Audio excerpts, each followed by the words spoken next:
yeah? Look for the nearest school of linguistics. If you're in primary, well, lucky for you. If you're in secondary, still lucky for you. And for my big men and women out there in offices, I don't know.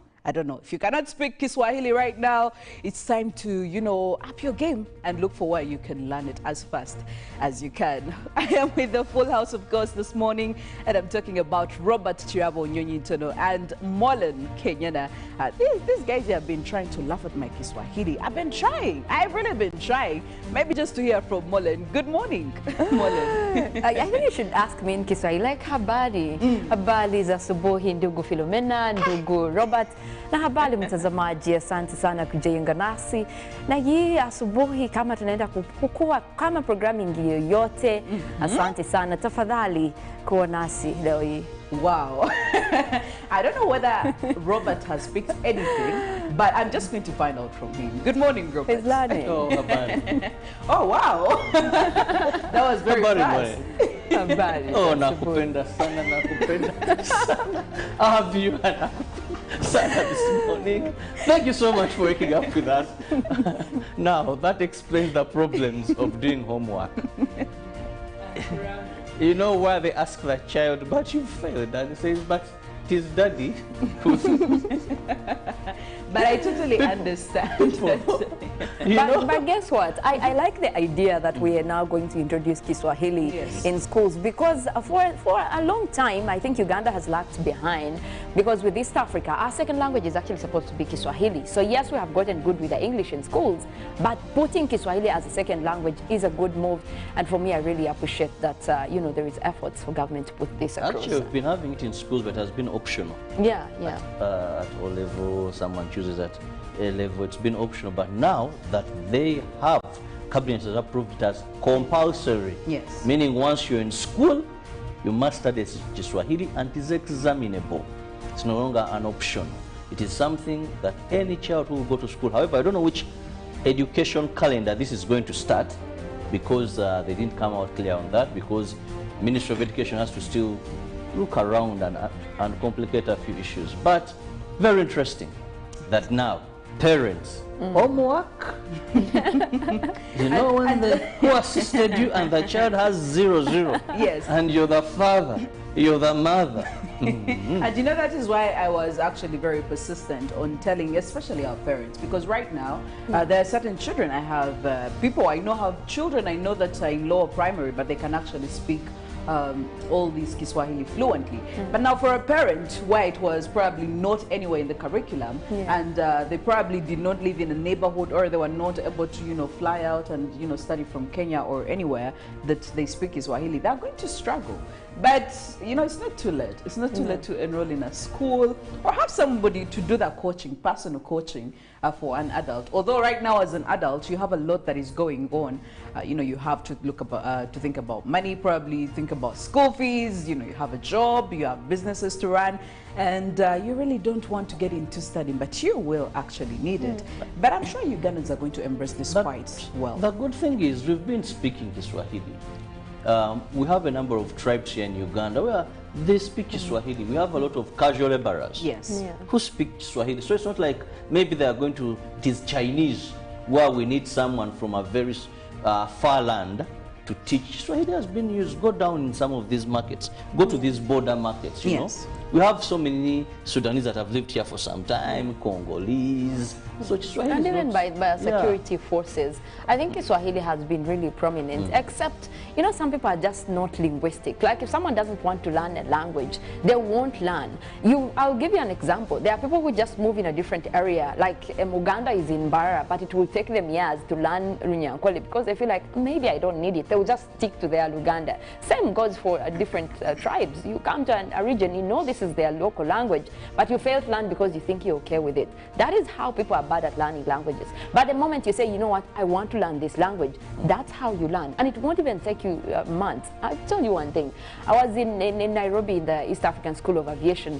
For just 3 months, I'd already grasped at least the basics in Kiswahili. Yes. And you know, the Kiswahili in Nairobi, those people speak Kiswahili while speaking English at the same time. Someone will be like, naenda market. you know, now how are you going How are you going to pick what is what? But when you're really passionate about learning, you'll get the basics. And I think we can get there. Even the parents need to learn now, because how are you going to help your kids if you don't know it? It just takes passion to learn the language and for you to want to. That's how we're going to get figuring out a home where they'll call the housemaid to help with homework. They'll call the askari to come and help with homework. I think now we have to consult the askaris for sure. If you're going to employ, you must be calculative. Yes. So if the Kiswahili, who in this home can speak Kiswahili? Because you never know. Sometimes it's easy to ask, what is this word in Swahili? But it's a very good move in the right direction. It's absolutely a very good move, especially when you look at our East African countries, Robert and Mollen. We have ethnic pluralism. We have a lot of tribes in all these countries. So, I mean, every tribe has its own way of communicating to each other. But if we get one language that we can all relate to, that we can all listen to and understand and comprehend, then it really comes in handy. So, I think this was a very smart move, especially by the East African region or the East African bloc. So I don't know how we're going to do it, but I know we're going to do it. The one thing that we're left with now is having the same currency as the East African region. And I believe that was actually fronted by Rebecca Kadaga. You remember when she was presenting her issues to the ESC, and she was telling them this would actually come in very handy. If we have an East African currency, you don't have to struggle. You know, when you get to the border, you're trying to exchange money, you know, to get into this currency. It's a whole different thing. But if you have one currency that can be used in Kenya, in Rwanda, in Tanzania, in Uganda, in Congo, Burundi, I think that would really make transactions much easier, as opposed to struggling with the Kenyan shilling, the Tanzanian shilling, the Ugandan shilling. It's there are variations, of course. Yes. You take a lot, you come back with little. You give little, you come back with a lot. Exactly. We're going to have to blame it on the economy difference at this point, because the moment you have inflation in your country, it's not going to measure up when you're talking money, especially at an East African bloc. So you have to also know that there needs to be balance in terms of income source. But if you look into East Africa, you know, the countries that are good, they would actually go to a level of having a dollar, an equivalent of a dollar, than having a Uganda shillings in play, for sure. So I feel like that might take us some time to get there. We need to level up a little bit and also make sure that our money has enough value to have that kind of currency. But we're hopeful. The good thing is, with the inception of the East African community, there are pillars we agreed on. We have common customs. We are waiting for the monetary union, which you're talking about. Yes. Then also the political federation, where I believe that maybe these would be states. At the top, we shall have one president. So we are still waiting for some of these to happen. We have achieved some, but that one currency, then the political federation, still remains something we wait for. Absolutely. When we talk about the ESC, I'm glad that we are looking at it in the line of progression. We are progressing from one thing to another. Unity is the main key here in all sectors. It has to cut across business, politics, social well-being, everything. We have to be really united as the East African bloc. Well, there is a whole lot happening. We do have the bus operators planning to actually probably fast do away with buses because of the high fuel prices. And I'm telling you that this is not only affecting transportation, it's affecting very many other things. We're seeing changes coming in there. Guys, I'm going to tell you something. Yesterday I tried to use a boda. I was just headed from one place to another, briefly in town, and the original price was about 2,000 Uganda shillings. I was charged 7,000 Uganda shillings. From 2,000 to 7,000. I was in shock. You know, when the boda man gave me my receipt or told me how much I owed him, I just looked at the man. I just gave him 7,000.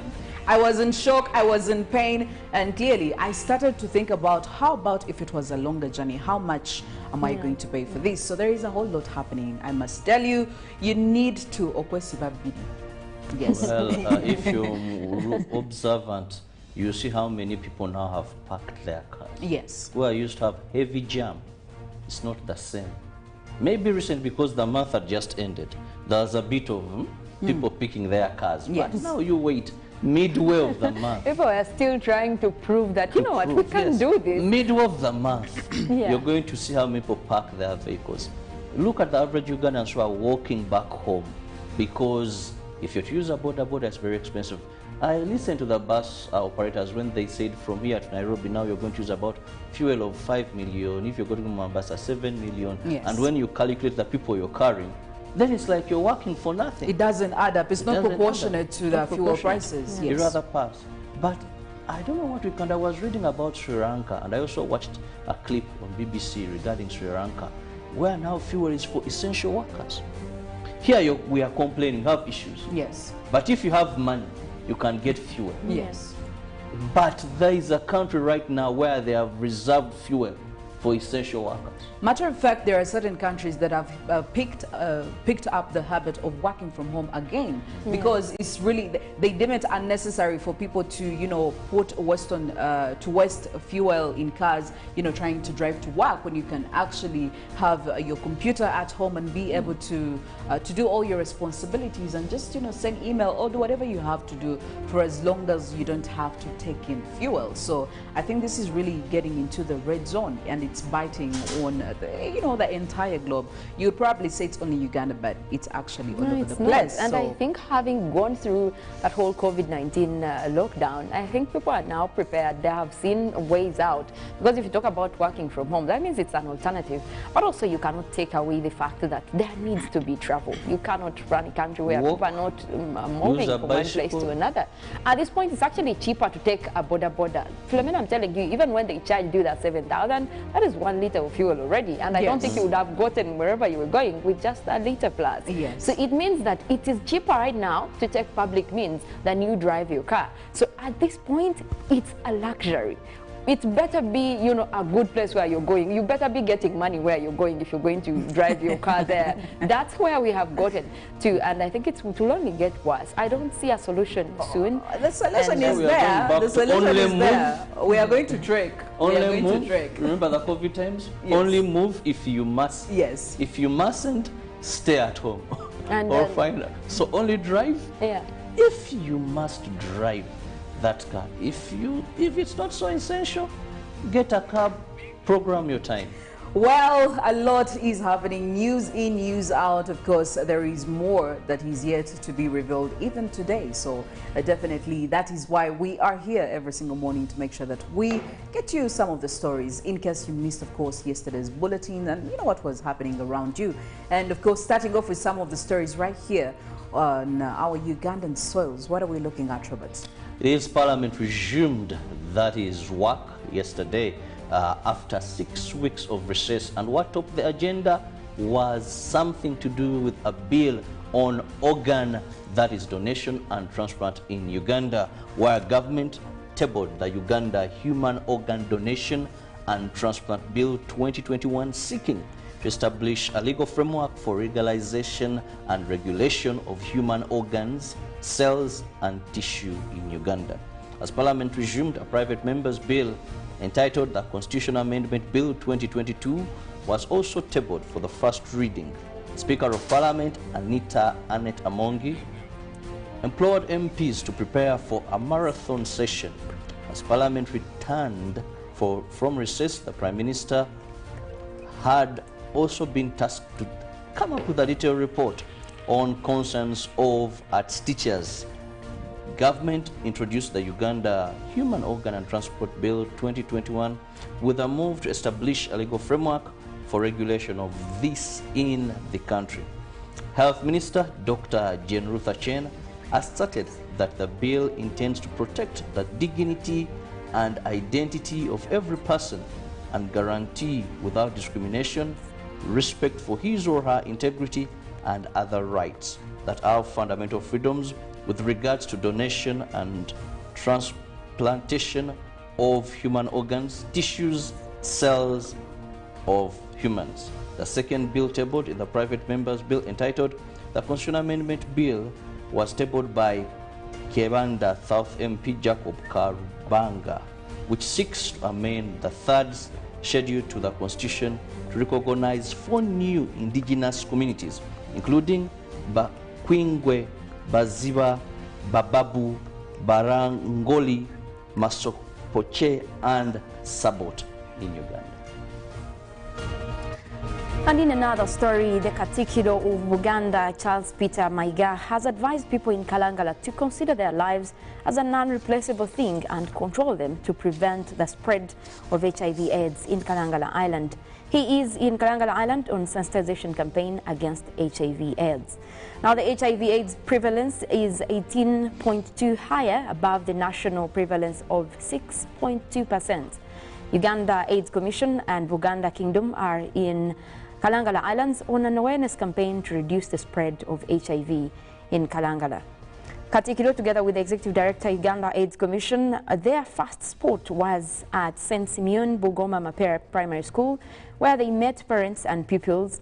The Katikiro condemned premarital sex among teenagers, and at Kasekulu Health Center too was a health camp for testing different diseases, where the Katikiro Charles Peter Mayiga also blamed sexual promiscuity, which has become a common activity among the islanders. Buganda Kingdom is concerned over the next generation, and the concern of Kabaka Ronald Mwenda Mutebi his era is in fighting against AIDS.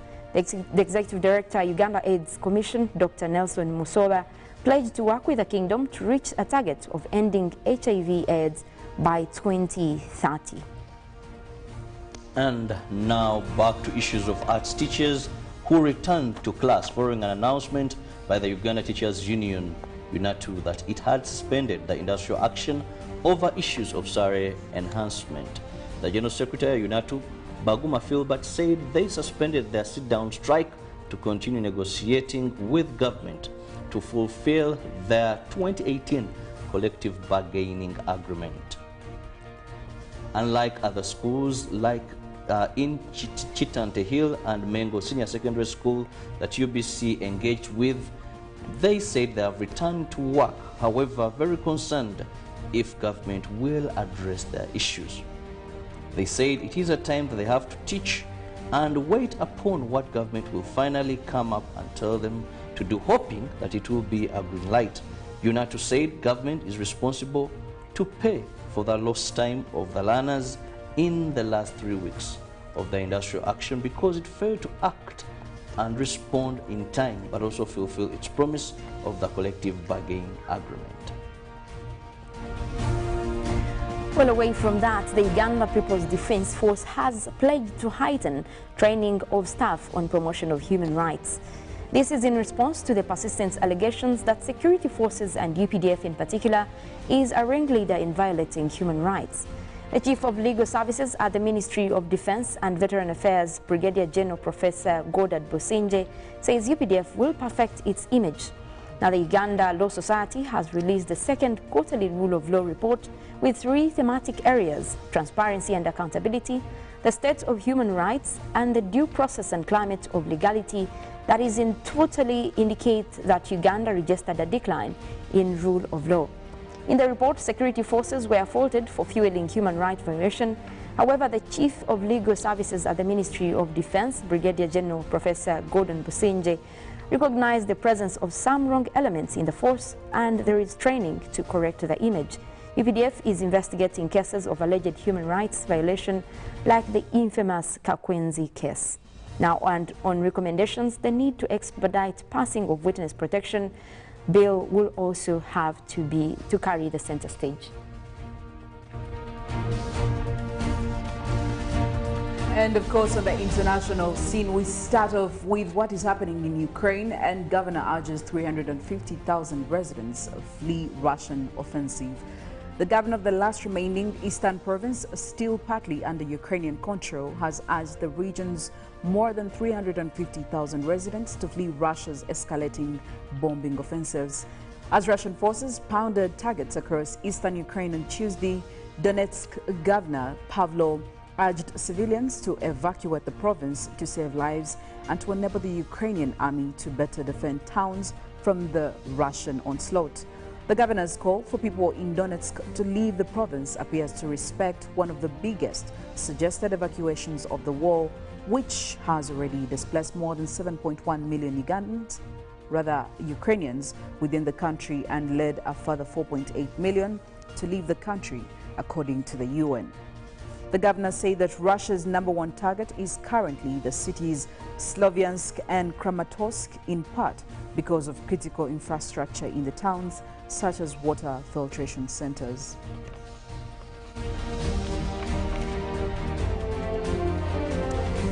And over to the United Kingdom, 2 of the UK's most senior ministers have resigned from the cabinet in the latest blow to Prime Minister Boris Johnson's leadership. Health Minister Sajid Javid and Finance Minister Rishi Sunak announced their resignations within minutes of each other on Tuesday, plunging Johnson's government into crisis. The resignations came as Johnson was apologizing for what he said was a mistake for not realizing that a former minister in charge of pastoral care was unsuitable for a job in government after complaints of sexual misconduct were made against him in the latest embarrassment to have engulfed his government. In their resignation letters to the Prime Minister, both ministers took aim at Johnson's ability to run an administration that adhered to standards. Javid said he had lost confidence in Johnson's ability to govern in the national interest after a series of scandals, saying he could no longer continue in good conscience. He said that many lawmakers and the public had lost confidence in Johnson's ability to govern in the national interest. I regret to say, however, that it is clear to me that this situation will not change under your leadership, and you have therefore lost my confidence too, Javid said in a letter to Johnson.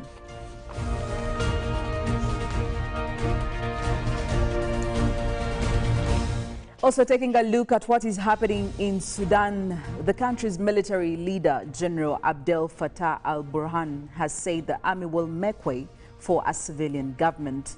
In a televised speech, he said the armed forces would not stand in the way of a democratic transition and was committed to working towards elections.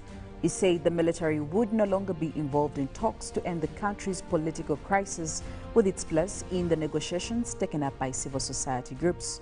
But General Burhan fell short of giving a timeline of when the handover will happen. It is a huge concession for the army, which has been under increased pressure from pro-democracy protesters who have been holding regular protests across Sudan. The army seized power in a coup last October after ousting the civilian-led government of Prime Minister Abdallah Hamdok. General Burhan has previously reneged on a commitment to a democratic transition. Earlier, the authorities freed 145 activists who had been detained during protests on the 30th of June. More than 100 people have been killed since the military coup in October. And in the weather and climate news, about 50,000 people have been urged to evacuate their homes as floods hit Australia's largest capital, that is Sydney, for the 3rd time this year. Now, parts of Sydney have received about 8 months of rain in just 4 days. Roads have been cut off, some houses are underwater, and thousands have been left without power, while widespread flooding across Australia, driven by a La Nina weather pattern, has killed more than 20 people this year, many in New South Wales. Now, more than 100 evacuation orders have been issued across Greater Sydney for the current emergency, and people in another 50 areas have also been warned to prepare to leave as several major rivers flood. Severe weather is also hitting the nearby Hunter and Illawarra regions. Now, some of the areas within the New South Wales have seen 800 millimeters of rain in 4 days, says the Bureau of Meteorology. Now, almost a third more than the average rainfall Greater London receives in a year. Now, the downpour is expected to ease up. However, this will bring a risk of falling trees and power lines. The emergency is far from over, says the New South Wales Emergency Service Minister Stephanie Corky on Tuesday.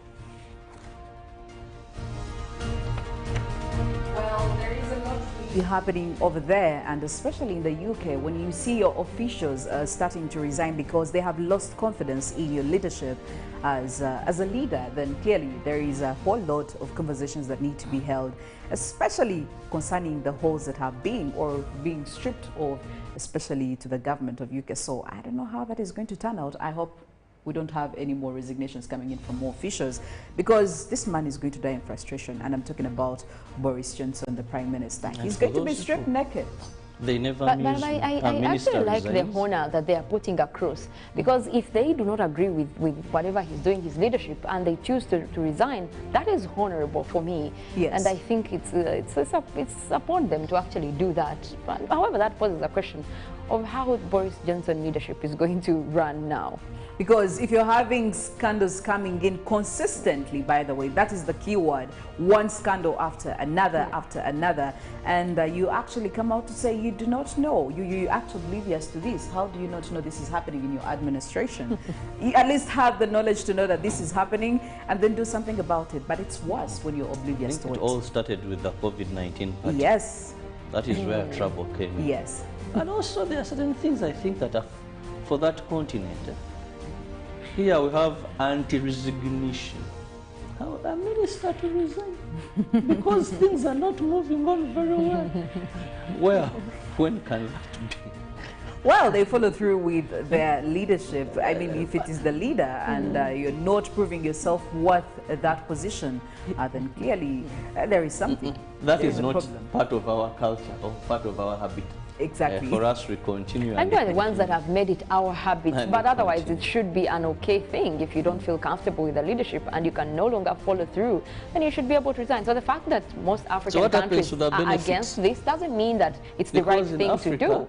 leadership has a lot of privileges. I'm just wondering if in the UK... That is why you they have to look at the those bigger privileges. picture. You look at the bigger picture. It's not all about the benefits. You're there to serve the people. Oh, okay. Anyway, speaking of serving the people, at least we know what is going to serve your health to make sure that it is boosted and you're in a good condition to be able to fight all these ailments that may definitely be attacking your body. I know, Robert, you have the gospel this morning. Talk to us. Let me serve the people. And I'm going to remind them that your health is your priority. We need you alive. We need you health. That is when you're productive. And how do you do this? By boosting your immune system. And these are the bottles I'm holding. Hallelujah ginger tea, hallelujah tamarind drink. What these do is they empower your body to fight off a number of diseases. And at just 1,500. Yes, the economy has issues, but then if you want to save 1,500 and then you're going to spend over 80,000 on treatment, the mathematics there. I think you better continuously, consistently take these bottles to help you save. It's a time of living frugal, save. Priority is your health. Priority is hallelujah ginger tea, hallelujah tamarind drink. Well, of course, we also really want to be able to interact with you, especially right here in Good Morning Uganda. And we always do that with our morning poll question, where we want you to be part of it. Tell us what you think. Now, today, we know that Kiswahili is definitely going to be a very compulsory subject in both our primary schools and secondary schools. And that's not just about it. We have all ministers and MPs who are going to be expected to learn Kiswahili. Well, you can see that it is coming in from all corners. It will always catch up with you if you don't know how to speak it. Now, we want to hear from you this morning, especially when it comes to your thoughts on making Kiswahili compulsory in both primary and secondary schools in Uganda. Share your thoughts on making Kiswahili compulsory in both primary and secondary schools in Uganda. The hashtag is UBCGMU.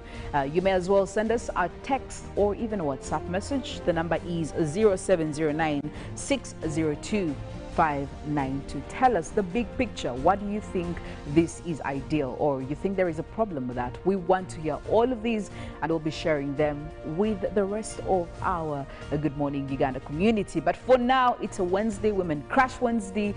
Definitely, we are in here to give you some inspiration from some of the phenomenal women we've had over time. And through this song, when we get back, we'll be having more conversation about this Kiswahili, how people are going to cope up, how the East African region is going to be benefiting from this directive. And I mean, what are we looking at? What is the bigger picture? All that we'll be having in the discussion in the next hour. But for now, the inspiration. Good Morning Uganda.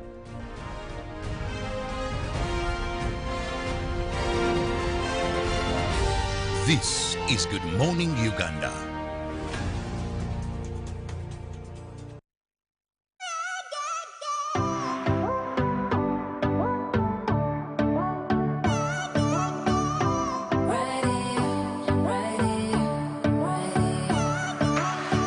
Tell me again,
This is Good Morning Uganda.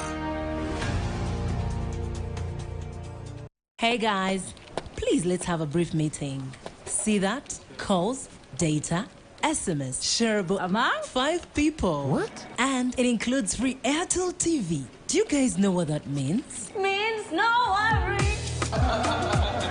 Enjoy life worry-free with Airtel Smart Plans, shareable among 5 people. Use every day and pay at the end of the month. They've also added Showmax. Oh. Airtel, the smartphone network. Football packages, great entertainment, Sports, the local content, telenovela, the movies. There is something for everybody. Everybody. Go TV, this is where great stories live. Get the best entertainment for any budget. With GoTV, you will have great entertainment for as little as 13,000 Ugandan shillings per month. GoTV, great stories, Zidiwano. GoTV Uganda, love it.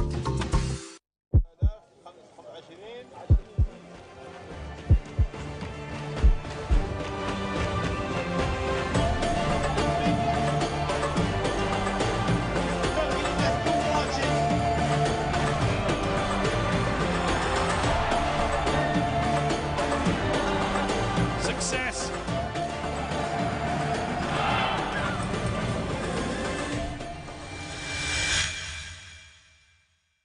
Pick of the day on UBC. You can only become a leader when there are problems. Behind the headlines. So what are we federating? Whether rats from another country can be, I mean, somebody must be there to hold everybody accountable. Every Wednesday at 10 p.m. First of all, we as elites of Uganda, we have made Museveni the issue. I can tell Museveni is not the problem of Uganda. The problems of Uganda are much deeper. We can change the next 20 presidents and we'll still be this roundabout. Was brought to you by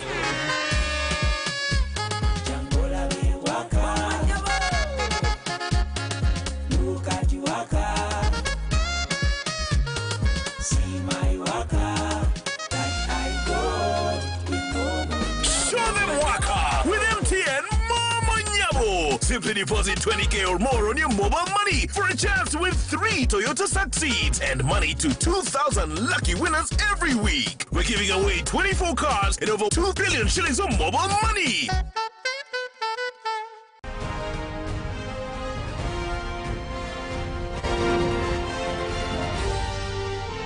This is Good Morning Uganda.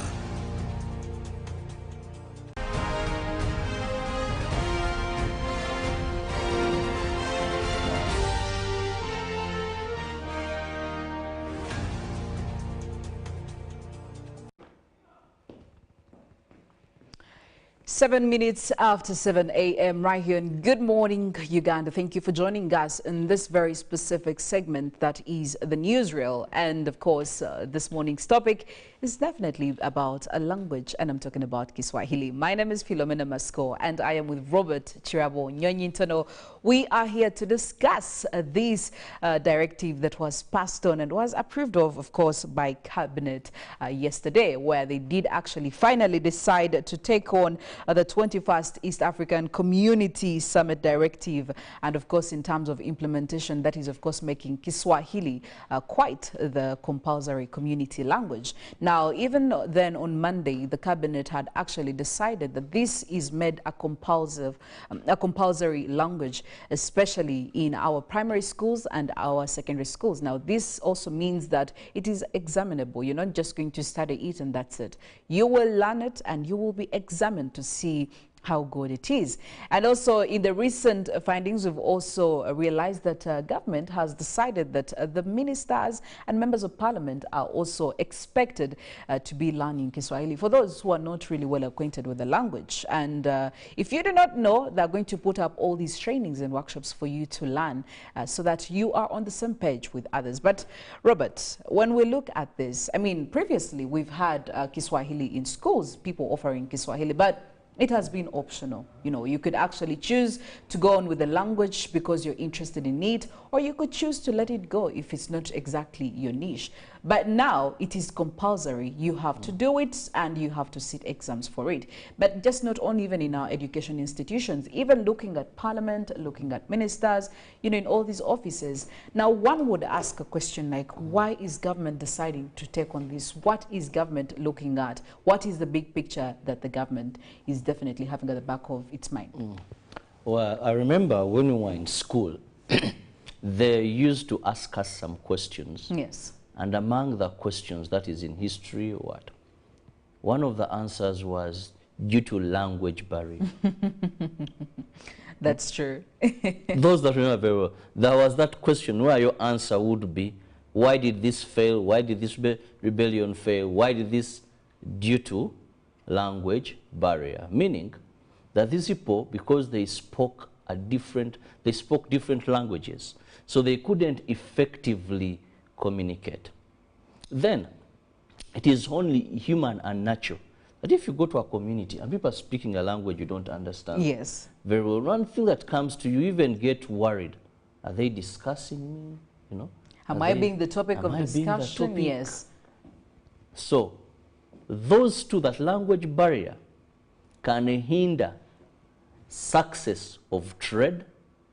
Language barrier, even if there are troops and they don't speak the same language. Even when you look at these footballers, you know, the sports people. Yes. So that sometimes a coach is giving orders, immediate orders in one language.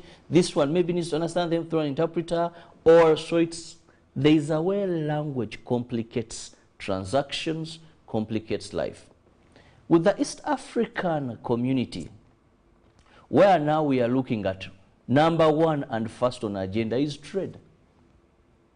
You find that you cannot effectively trade when you have issues of language. But where there is a common language being spoken, it is very easy, because trade involves bargaining. Trade involves deal cutting. Trade, business, you must be able to understand the language through which you do business. Yes. So one of those things is that for effective communication, but also why Swahili in particular. Swahili has been in East Africa since the 19th century. And if you remember very well, Swahili has not only been used during trade, but all colonial forces in East Africa, yes, their official language was Kiswahili. That is why even in Uganda today, in UPDF, go to police, what is the common language? Leave alone English that is used at L. But trainings, these lower cadres, it is Kiswahili. It is something we took over from the colonial masters. But Kiswahili is also widely spoken, because that is even why we saw UNESCO gazetting 7th of July every year as World Kiswahili Day. Kiswahili is among the top 10 most spoken languages in the world. If you're to, as Kiswahili is spoken, for example, in about 14 countries. Yes.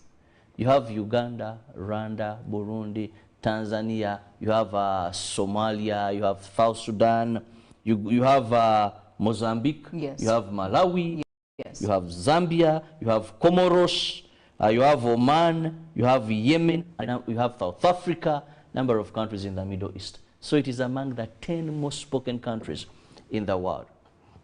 So if you want effectively to trade, this is something, this is a language that you must learn and be able to remove that word. One of the hindrances of effective trade in the East African communities was language barrier. Yes. But also you must understand that it's not a language we are picking that is far-fetched.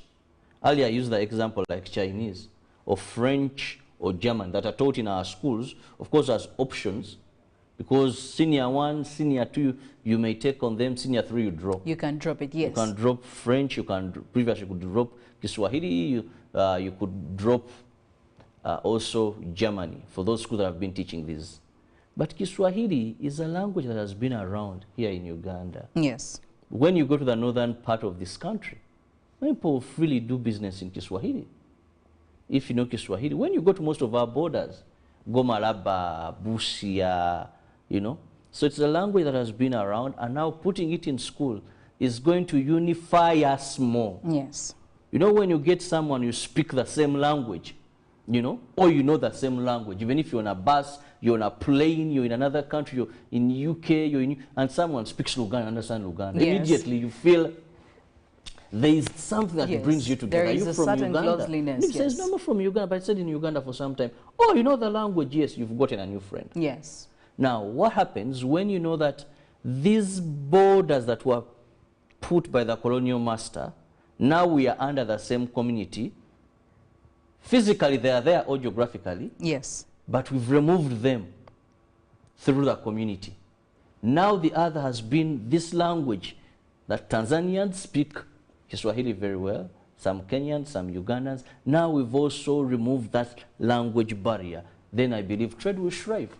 Absolutely.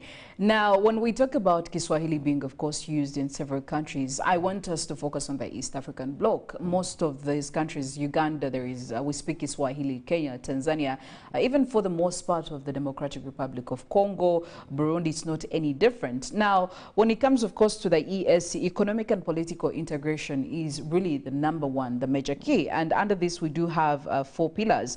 You did talk about trade. We have also customs union, common market, monetary union, and political confederation. But when you look at all these 4 pillars, Robert, there are several, the different things that will definitely contribute to the success of all these 4 pillars for us to achieve them. You talked about trade, but are we looking at more advantages that will be coming in, especially from us having a unified language in terms of achieving all these pillars?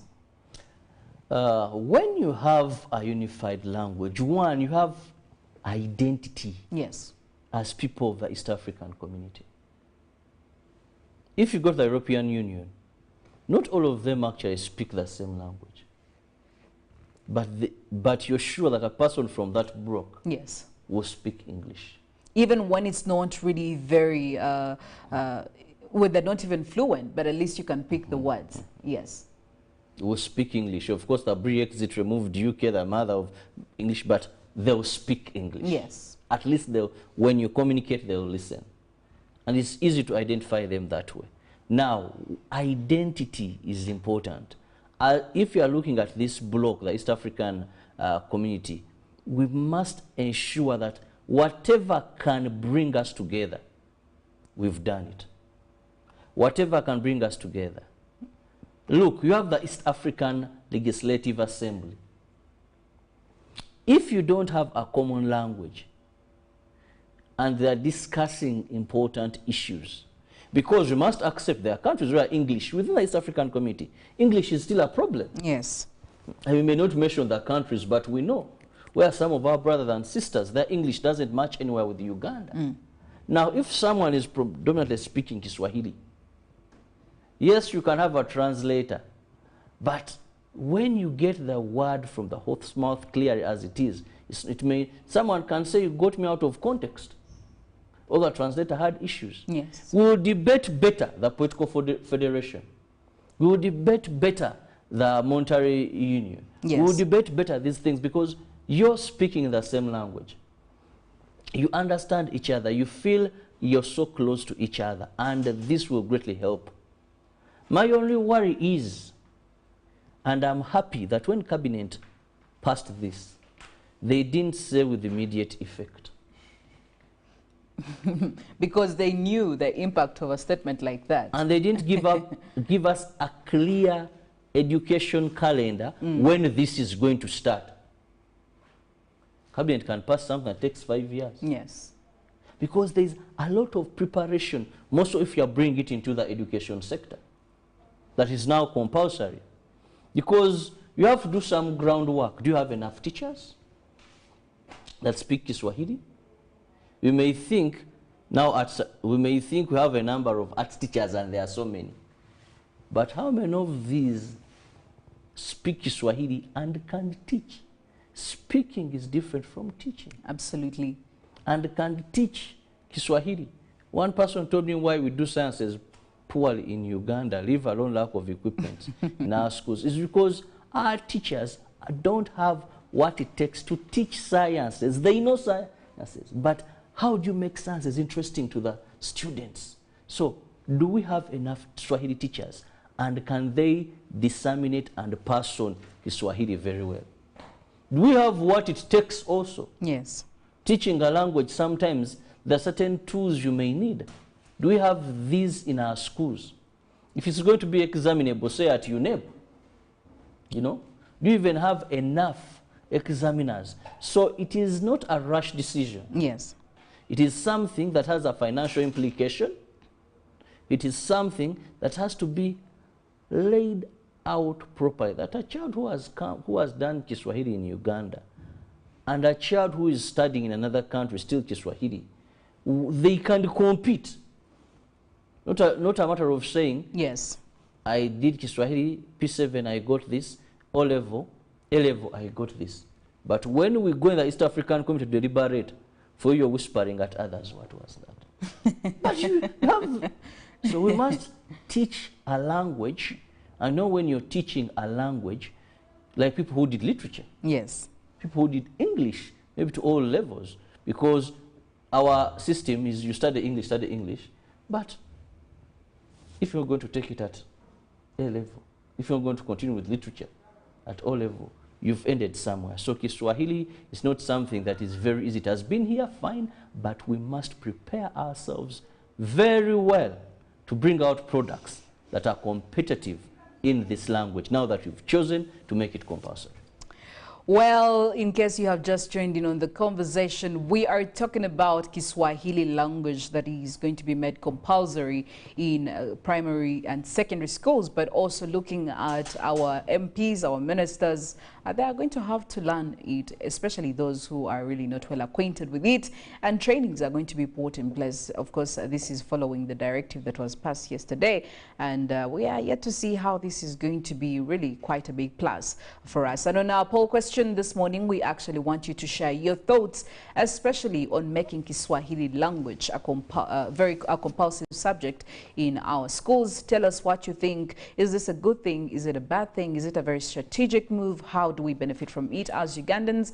You know, but also, Robert, just to say, I think when we have Kiswahili, especially for us Ugandans, because it's not quite the most dominant language we use, since we have very many other, you know, tribes, as opposed to Kenya and Tanzania, where even when they have all about 40 tribes, they still speak Kiswahili amongst themselves. It's very easier for them. 56 and you're including more. Exactly. So when you look at us as Uganda, I think it opens us up to very many more opportunities, especially in the East African region. I will tell you, there are people who have not been able to take up certain jobs, Ugandans in Kenya or Tanzania, mainly because they cannot relate to the language. They can't speak Kiswahili, or it comes in as one of the givens that you have to actually speak and understand Kiswahili for you to be able to take on this job. And I will tell you that there are very many Ugandans who have lost opportunities. So now that we are seeing it as compulsory, I believe maybe Uganda actually saw it, the cabinet saw it, and really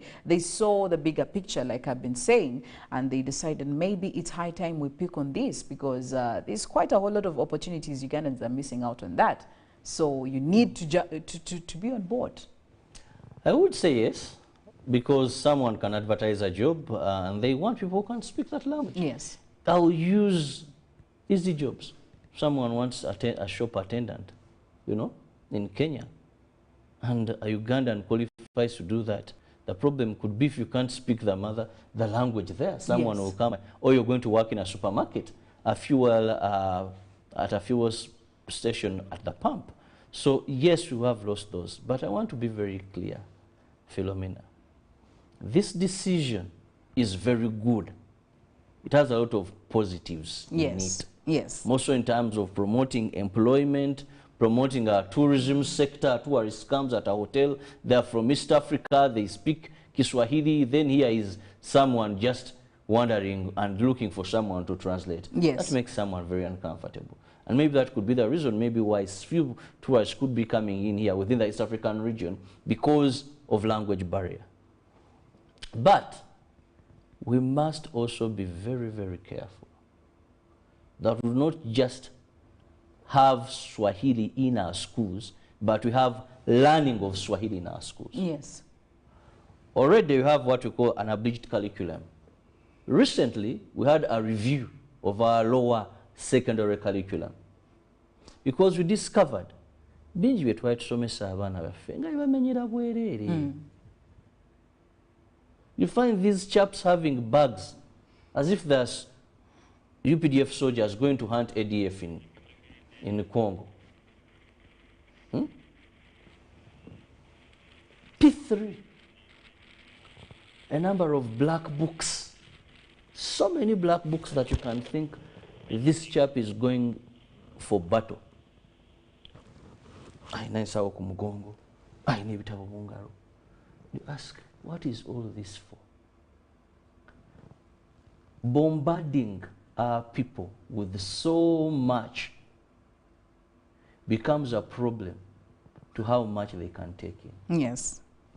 Today, you have a school where classes are starting, not preps, not morning preps. Yes. But classes are starting at 6. Bali mu class basoma. Classes are ending at 8. When even a mature person, your official time, hours of work, are not that. Break time, 10 minutes, go eat, come back. So, if any need, it would have been to reduce on what we are teaching and leave the essentials. Yes. And if Swahili is then one of them, that's a step in the right direction. Otherwise, we are having students, we are having pupils that have been so much bombarded with so much that they can take in so little. And we end up thinking that they have studied this, they have studied that. At the end of the day, even they can pass papers, tests, yes, exams, because they can cram, can go to test books. But what have they understood and absorbed remains a problem. So I hope we won't just have Swahili in schools, but we shall have learning of Swahili in schools. Otherwise, it will be bad 10 years from now, thinking that in the East African community we can freely speak Swahili. We send ministers, we send CEOs of big farms saying, no, in Uganda, study Swahili from P1, yes, you know, up to A level. Therefore, Uganda not just Swahili. They debate, they discuss issues when we can't. They are writing, they bring documents. You did in Swahili language. And ours just pen signatures. Yes. You don't even take time to go through the documents. Because we had Swahili in school, but not learning of Kiswahili. At the end of the day, Kosase comes and says, but he was in Kiswahili. I totally get it. It was in Kiswahili. Because usually the policy of being everywhere yet nowhere is a problem. That's why I said, if our curriculum needs removing, not adding, but if what we are adding is vital and critical, then let's have it there. But if we are having it there, let's ensure it is learning, not just saying we are having Swahili. Because today you look at these kids, they have been bombarded, and that is why they go for cram work. Yes. Day by day you have increased cheating and busasi in schools, because you want them to pass, but have they understood? Because later catches up with you. East African community, we all know Kiswahili. We study Kiswahili. Okay, go to this trade. A person comes with the legal papers drafted in Kiswahili. Yes. At the end of the day, we understand. We discover. You know, every time Uganda is good at carrying out research and reports. There's a time when they discovered P3 students cannot do what? Cannot do this. We don't want to have these shocking reports. It's a right move, but let's embrace ourselves. Let's go slow, but very careful to have learning, not just having Kiswahili as part of the languages in our curriculum. Well, some of your feedback has actually come in, and from you, Frederick Tumwine, you're saying, though personally I don't speak the language, we have got to agree that picking up Kiswahili as a country will definitely be an advantage, especially in the East African region as a whole. And you say we could start easily communicating with our friends from the Democratic Republic of Congo, Kenya, Tanzania, Rwanda, and South Sudan, as these countries are already fond of the language. Well, thank you so much, Frederick. Clearly, you say that communication is very key, especially on the block. Now, from you, Andrew in Kisuto, You're saying Swahili language in schools has always been there, but it has not been taken seriously. Well, now that it is compulsory, I hope we can give it more credit, we can give it more attention and more time.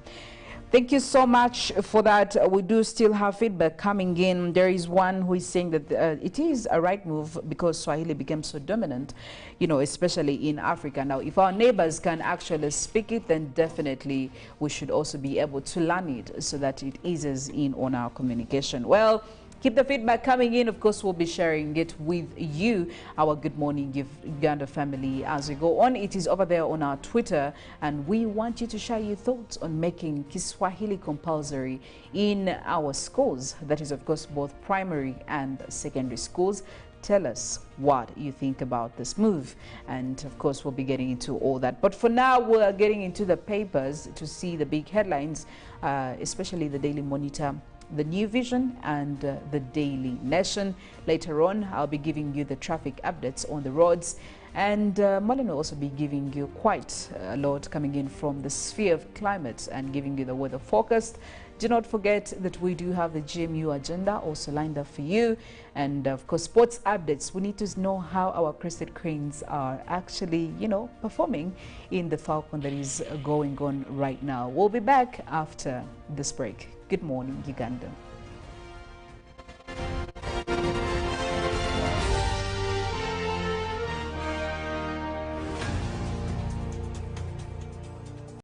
Get connected today with the My Airtel 4G smartphone and enjoy free data for 1 whole year worth 86,500 Uganda shillings. That's free 2 GB for the first month and free 1 GB for the next 11 months at only 250,000 Uganda shillings with free data for 1 whole year worth 86,500 shillings, making the effective price of the 4G phone 163,500 shillings only. Airtel, the smartphone network. Every waking day is a reminder just how beautiful this, our land, truly is. The kind of beauty that you can only find here. In the lush green all around us and the wondrous sights within. It's what you feel in the gentle caress of tropical wind from the mountaintops. And the glow in your heart from a warm neighborly invite.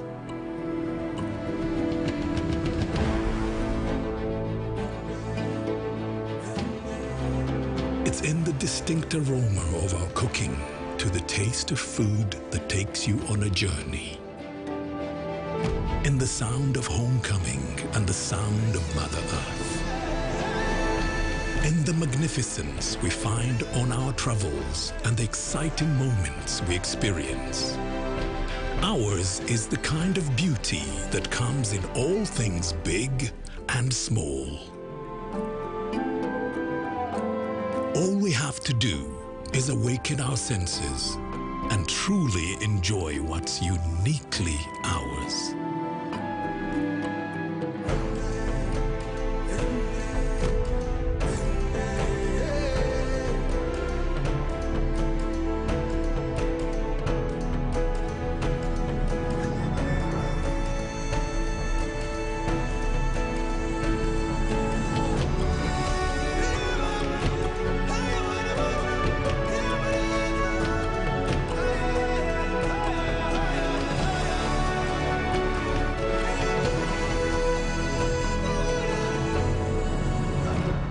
Explore Uganda, the pearl of Africa.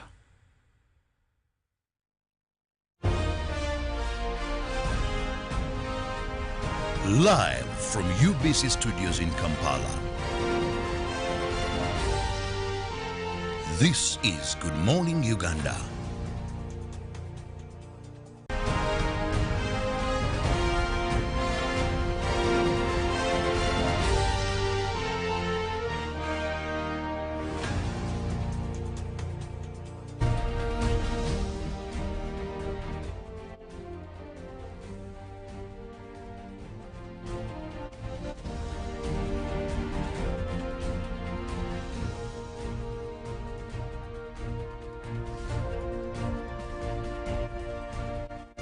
TMI to missing man.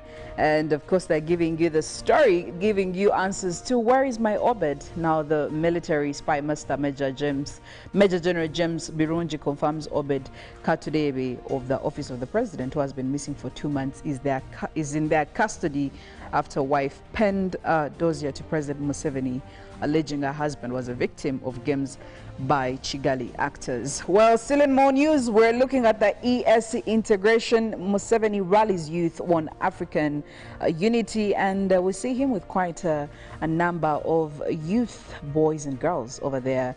And of course, it's a story that you cannot afford to miss. On the regional level, man who slapped Echweru sent to Butabika. Page 29 has that story for a follow-up. And the ignored Bududa cracks waiting to pounce. 28 is the number of the page for you to catch up on that story. In more news, Uganda okays compulsory teaching of Kiswahili, and government triples iPod funds to 35 billion Ugandan shillings. Well, still looking at more news and more stories for you in the Daily Monitor. Moving on to the second page, obviously, make PDM a success, minister tasks leaders. Now, taking you back in history, Brigadier Kenyena dismissed from army. The day was today, and the year was 1992. Still in history today, Lewis conducts anti-rabies vaccine test. Well, this is something also worth taking a look at. 1885 was the year, the same day today. So catch up on all these stories and more by getting yourself a copy of the Daily Monitor for this Wednesday morning.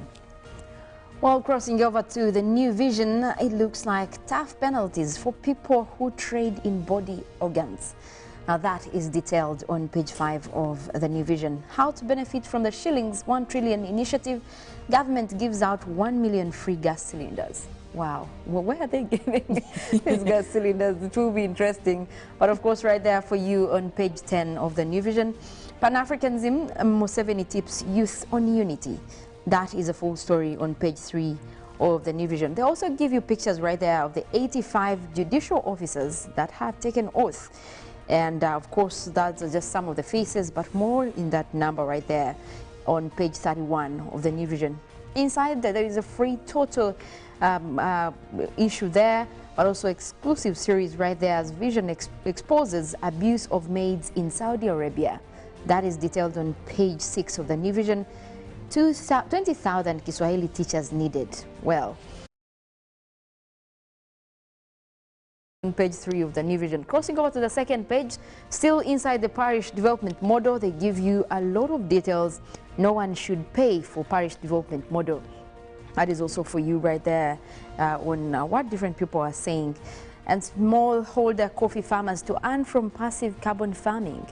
Well, that is also right there for you on the second page of the New Vision. Today in history, July 60th, 2005, Kampala gets special status. That is also right there.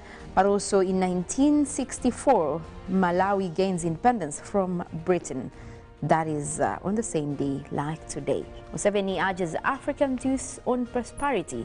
Detailed story right there for you on page 3 if you get a copy of the New Vision. Looking through the Daily Monitor sports this morning, of course, there is a lot of sports action that has been taking place. But today we are focusing especially on the areas of Mukasa making cut for T20 WC qualifier. And of course, he's back. That's the story over there. So you need to know. There were rows of his back Terminator style on one of the leading local cricket WhatsApp groups when the Uganda Cricket Association communications manager shared the final squad of 14 that will travel to Zimbabwe this weekend. And our hopes are that he's going to do us justice.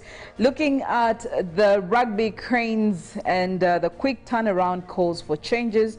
Of course, this is in the Rugby Africa Cup. Looking at today's fixtures, you need to catch up and see who is playing against who.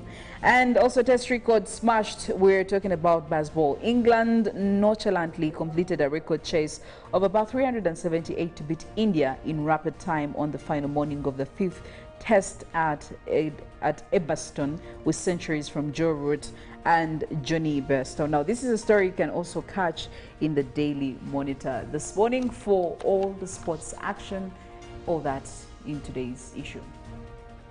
Well, in the New Vision Sports, they show you right there inside story of why the crested cranes need greets. Well, it looks like it's a good story right there. It's worth getting into, considering what the crested cranes are doing, but also hoping shillings 9 billion in prize money. That's the minimum amount awaiting the crested cranes in the ongoing Total Energies Women African Cup of Nations. We're looking at $100,000 US. That is shillings 375 million cash prize. Should they come forth? And of course, that is what awaits them. The question is, will they scoop that? They give you pictures right there of the crested crane stars, Fauzia Najemba and Daisy Nakazu right there as they represent Uganda. Kambale is soccer's best. That is Express FC striker Eric Kambale in the Nile Special USPA Male Footballer of the Year 2021 after leading his side to Uganda Premier League and Sekafa Kagame Cup.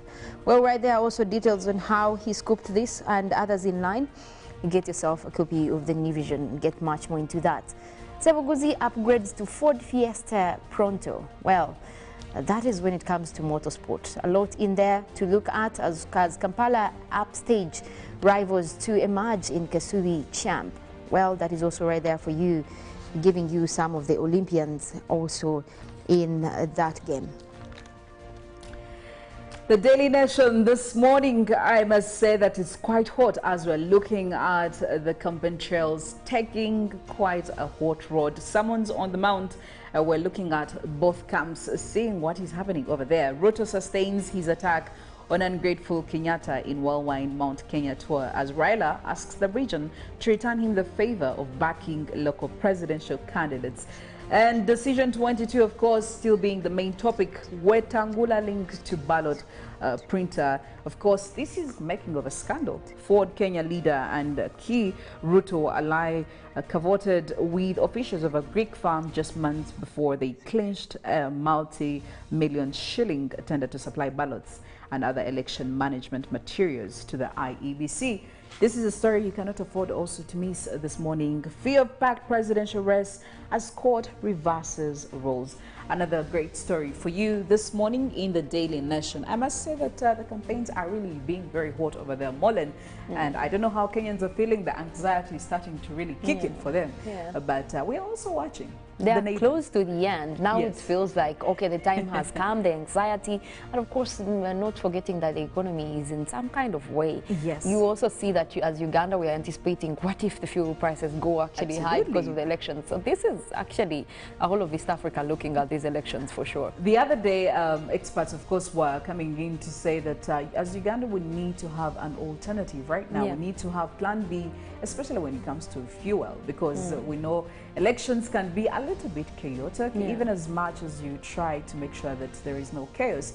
Definitely there are some hiccups here and there. So because we've seen it before, Yes. like the last elections in Kenya had to take a toll on some of the things that were coming into the country. And coming at a time where we are looking at fuel prices at that level could only get worse. So it's only fair that we start preparing for the worst. We don't think it will be the worst, but it's good to be prepared than just regret not having done the preparations. Indeed, but also the Kenyans over there are really very, very alert because they need to know what these presidential candidates have to talk to them, especially when it comes to the current economic crisis. You know, talking about all these commodity prices that are really, really getting higher by the day, and of course the high standards of living. I must say Kenyans are quite on a prowl, and these presidential candidates have a lot of convincing to do. They have a lot of convincing to put into place, but also the practicability of all that they are promising in these campaign trails. I hope it does not come back to bite them in the foot. They need to be able to deliver. Well, at least another thing that needs to be delivered are the traffic updates this morning, especially for you who stays in the Makindye division, around Makindye division. I'm looking at areas of Chiwafu, I'm looking at areas of Lukuli, I'm looking at areas of Muyenga, Bukasa, you know, as you of course headed towards the city center. Well, this morning I must say that for most of the roads, especially in this area, they are very easy for you to navigate through because there is less traffic. Of course, a few traffic hiccups here and there, the traffic build-ups, but it shouldn't be a big worry for you. And like I said, I am focusing on areas of Makindye division, and I am going to start off with Chibale Road and also looking at Soya Stage, of course, as you're headed towards the city center. It's quite a place that, or a part of the road that you really want to use this given moment because the traffic is not there. Matter of fact, the green lines over here dominating show you that there is no problem that you should be facing, at least for now. And of course, as you're going on all the way, going through Gaba Road, it shouldn't be a problem. There are no hiccups there that you will be expecting. And of course, as you're approaching Mitala Road, there are certain traffic build-ups here and there on several parts of the road, but they shouldn't be very heavy. It shouldn't be a very big problem for you to navigate through this morning. So I could say that is quite a positive for you if you stay around these areas. As of course you're going through Kansanga, it's also not a problem this morning. So I must say that I don't know whether the cars are just really a few on the road, or maybe people have already gotten to town, or they intend to get to town much later.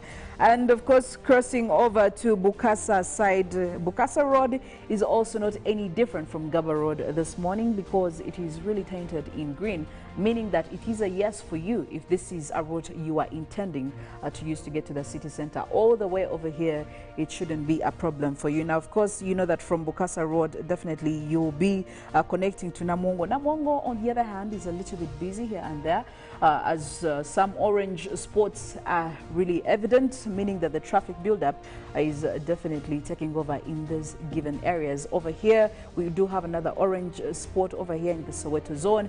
And of course, as you're approaching the bigger part of Namongo, you do expect certain traffic buildups as dominated and as also shown by these orange lines. So it shouldn't come to you as a surprise. And of course, as you're headed all the way till town and getting into the industrial area, when we are looking at the 6th Street, definitely there's some traffic over there as shown by these red spots. Now, this could be actually some heavy traffic in this given area, in this specific spot.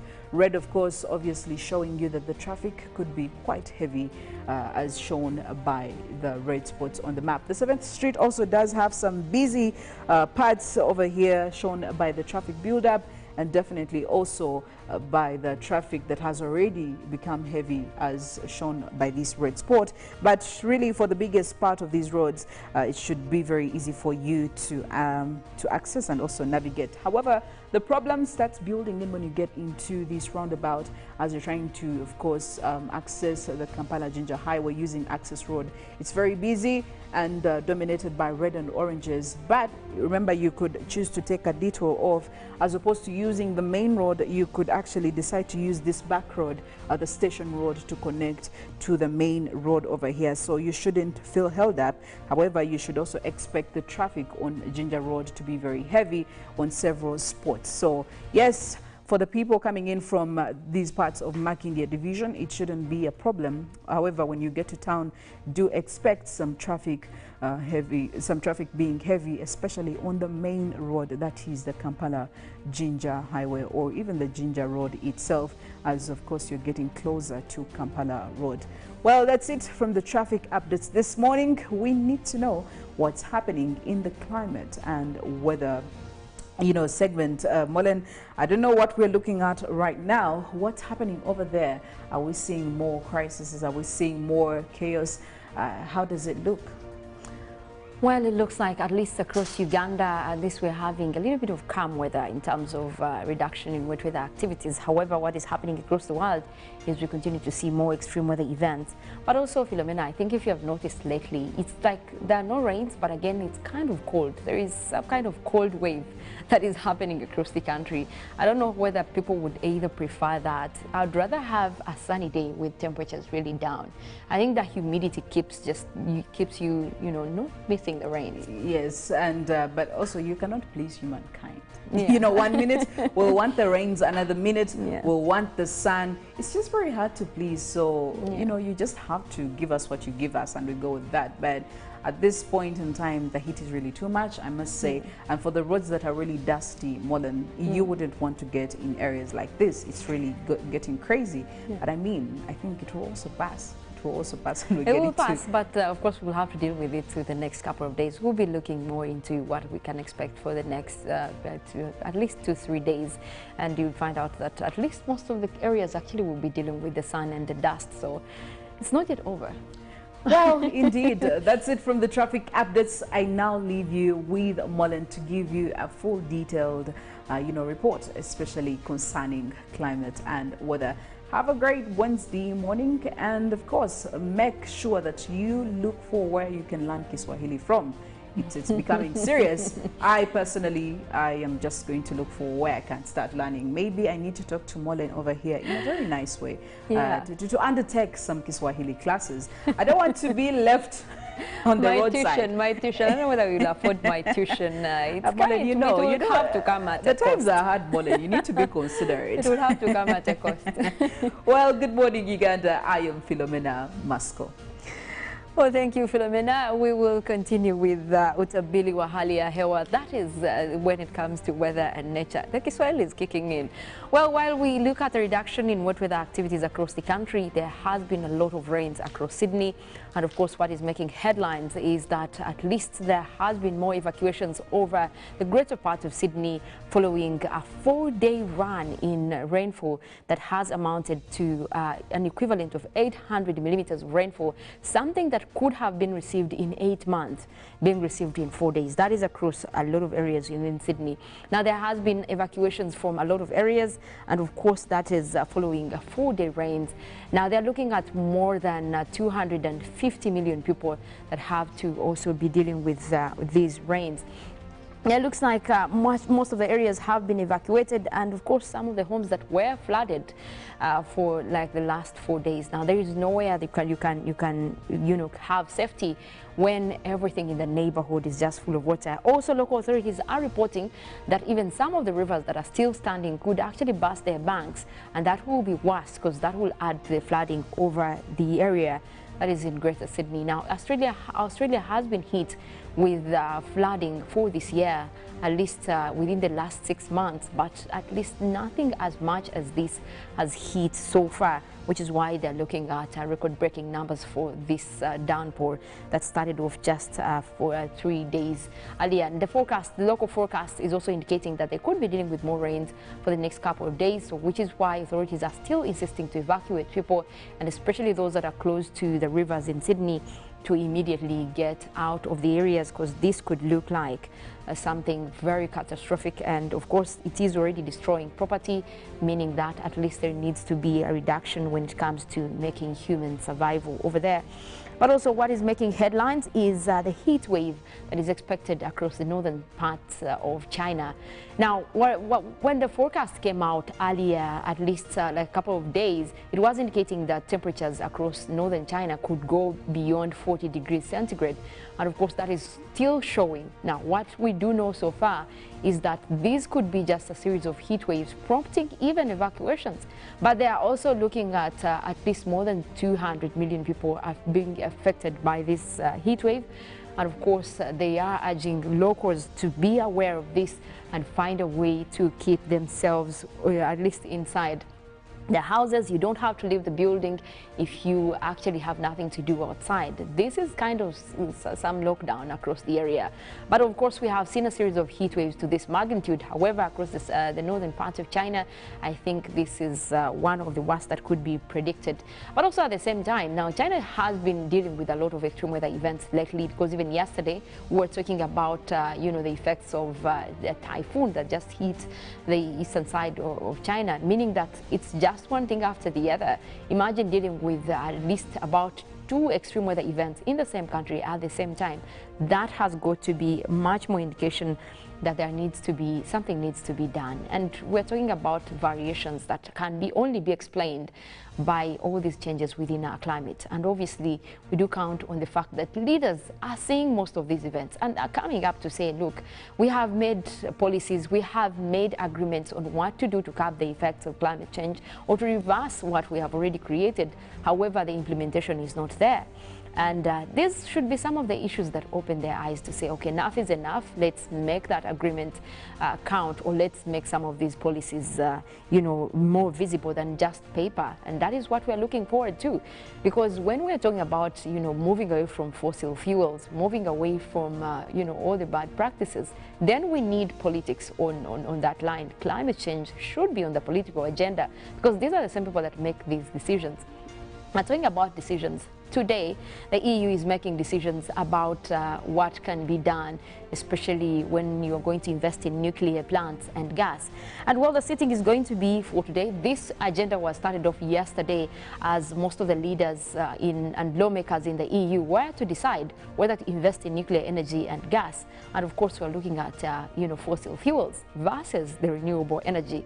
Now, the voting is today. It's going to be a closed ballot. However, my fears, and also scientists that are coming out to say this might be catastrophic, is that most of the lawmakers are actually against, you know, against the decision to move completely renewable.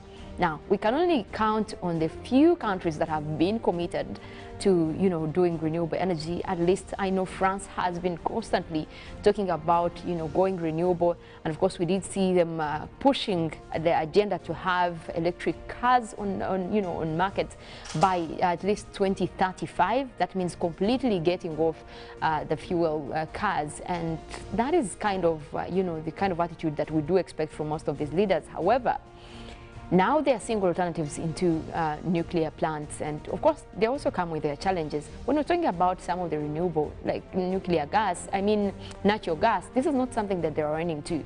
When the going gets tough, especially with the Russia-Ukraine war, now countries are looking for ways of actually making money or surviving. And in surviving, we're actually going back to where we started from. We're going back to something that we had already abolished, which doesn't look good. But we do await that decision for today, and we'll be seeing what really comes out of that. And maybe that could determine our next item in climate action. And of course, they will also have to account for most of these plans, because the targets that were set are coming from Glasgow Pact, that is last year in November. That agreement that came across, those were targets to actually move towards renewable. But if the EU lawmakers are now saying, you know what, maybe we should take it down and head this direction, they'll have to account for that. And come COP27 in Egypt, we'll want to see at least accountability, or even how they are planning to be, you know, climate neutral with such projects. And that is what we want. If you're having such takeover, make sure there is a way that you're getting climate neutral across. Well, away from that, let's come back home here and take a look at the weather that is happening across the country. And of course, we'll be tapping in from our satellites, looking at what's happening in this morning. Now we'll be tapping in from the EUMETSAT satellites. Looks like we're going to start off with another sunny day. Yet another sunny day across the West Nile and of course parts of Western Uganda, extending all the way up to areas of the Southwestern. You're looking at Mbara already dealing with that sun. That also goes through most areas within the country. If you look at those open gray skies, that's indicative of the sunny weather that is across most areas. We do have a few clouds that are starting to develop. That is across the Karamoja region, parts of Kotido, across Moroto. Now that is also extending towards the central parts of northern Uganda. If you can see Gulu right there, starting to develop a little bit of clouds coming from the extreme side of Sudan. Now that is expected to, you know, keep that sun in check. However, it looks like most of that might not last the entire day. We do have a few clouds that are also starting to develop, especially across southwestern Uganda. If you take a look at areas of Fort Portal, also having a little bit of intervals of sunny and cloudy conditions for this morning. That goes all the way towards areas of Mbara as well. A little bit of clouds coming through, but mostly sunny weather. Now take a look at Masaka right there, the eastern side of that is the western side of Lake Victoria, also starting off with quite a sunny morning. Across Kampala as well, we're having mostly sunny weather. Most of that will continue throughout the entire morning. We do have at least parts of also Mount Elgon Highlands, a little bit of clouds starting to form, but also those will clear as the morning progresses, most likely also we're going to be maintaining sunny intervals. Now, what I can tell you is that generally we're looking at quite a sunny day for most areas within the country, and also later in the afternoon we could still be dealing with similar weather, and it looks like there's going to be quite a reduction when it comes to rainy conditions. Now, we do hope that at least maybe the systems that are coming through will keep those temperatures a bit down, because if you have sunny weather across the country, you would wish for it to at least be associated with low temperatures. No one wants to deal with high temperatures. But of course, we'll go ahead and take a look at some of the models that are predicting what is likely to happen in the next couple of days. And of course, we'll be starting off with what we're seeing for today. According to the medium range forecast for Africa, we're seeing mostly sunny weather still forecast across most areas, obviously coming in with parts of northern Uganda expected to have a little bit of spills from that system that is coming from South Sudan. That is, if you can see the blue colors right there, indicative of the areas that are likely to pick up in terms of wet weather activities. Just a few areas within central northern part of the country. Otherwise, the rest of us in white colors right there are going to be dealing with quite some sun. And looks like that is not just today. Even tomorrow, if you look ahead into what the models are predicting, we could still be dealing with mostly sunny weather. Now, that system actually does continue up to the Karamoja region. That is where we will start to see more rains coming through. That is for tomorrow. But then again, as we head into Friday, we'll see more of those systems developing, especially across northern Uganda. Now, that again takes in parts of eastern Uganda, where you see the blue colors right there. That is indicative of some of the rainy systems expected to continue over the area. That's parts of Amuria, parts of Mount Elgon Highlands, across Mbale, across Moroto, Kotido, that will go across towards Kitgum, also areas of Yumbe, that is across West Nile, and a little bit of Arua right there expected to pick up with rains. That is by the time we get to Friday. But until then, it looks like much of the country, most of us will be dealing with mostly intervals of sunny and cloudy conditions. Well, if you're someone who tries to avoid the rains, I say it's a good time of the year for you to enjoy the sun and, of course, the humidity that comes with it. But also, do remember that there are people that are counting on these rains, and probably sad time of the year for them when we're looking at most of these reductions. But most of those have actually been associated with the low pressure systems that continue to form over the Indian Ocean. If you can see the red, orange, blue colors right there and green colors right there, that's the system that I'm talking about that is responsible for the reduction in wet weather activities across much of East Africa for now. But as this system continues to weaken and move away, we do expect those rains to kick through, especially for the northern parts of the country and eastern Uganda, which actually aligns with the rainy season for this time of the year. But until then, we'll be dealing with most of that. Now, this system is likely to clear as we head into the weekend. That is when we can expect to have a little bit of rains coming through, especially for different areas within the country. But for now, mostly sunny intervals, and of course we've already established that today is going to be full of that, so at least you can know what to expect and prepare accordingly. Well, that is it in terms of weather and nature for this morning. We do have more coming your way. Good morning Uganda agenda coming in within the queue. We also have the sports highlights that will be coming in with the women doing, you know, the sport they are doing right now. I know Ugandans are not happy, but well, Ruben will be here to take you through more on that, and after that we'll be having Good Morning Uganda extra coming your way as well. My name is Mollen Kenyena. I want to wish you a wonderful morning.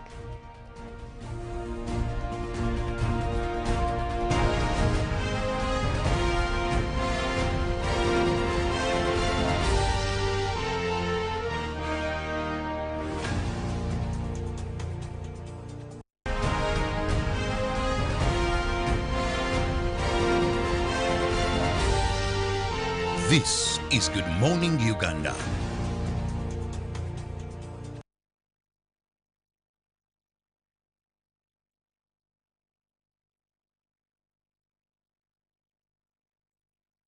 When you talk about our motherland Uganda, the pearl of Africa, you cannot fail to smile because of the smile that fills the faces of the citizens. Our nice good weather and nature that sustains us all, that enables us all to continue each in their own way, because we are all different even according to each individual's work. But what joins us to become one person is the sweetness from the flavored drink Alleluia Jingati drink and Alleluia Tamarind drink. The flavor that quenches your thirst while at the same time treating and healing your body because it is 100% natural. Enjoy the drink that has got the tamarind juice in it. Made by Alleluia Reflexology, Healthy Solutions and Nutritional Research Center Limited. Get yourself a bottle of Alleluia from all shops around.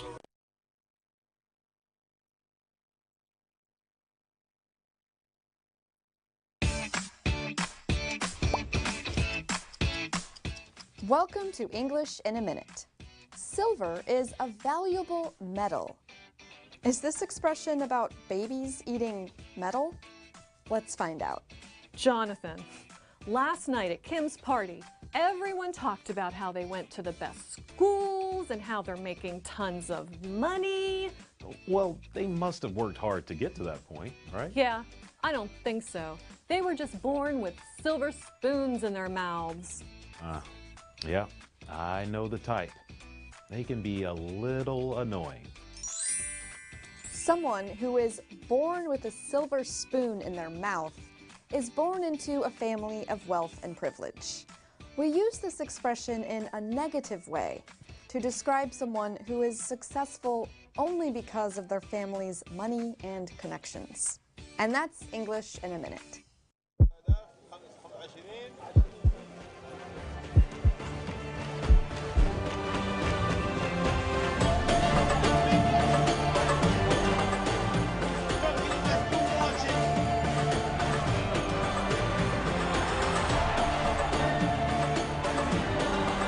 Success!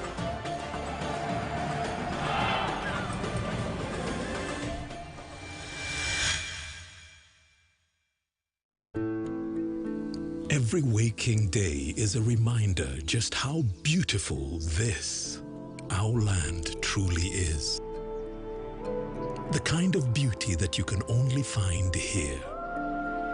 In the lush green all around us and the wondrous sights within. It's what you feel in the gentle caress of tropical wind from the mountaintops. And the glow in your heart from a warm neighborly invite.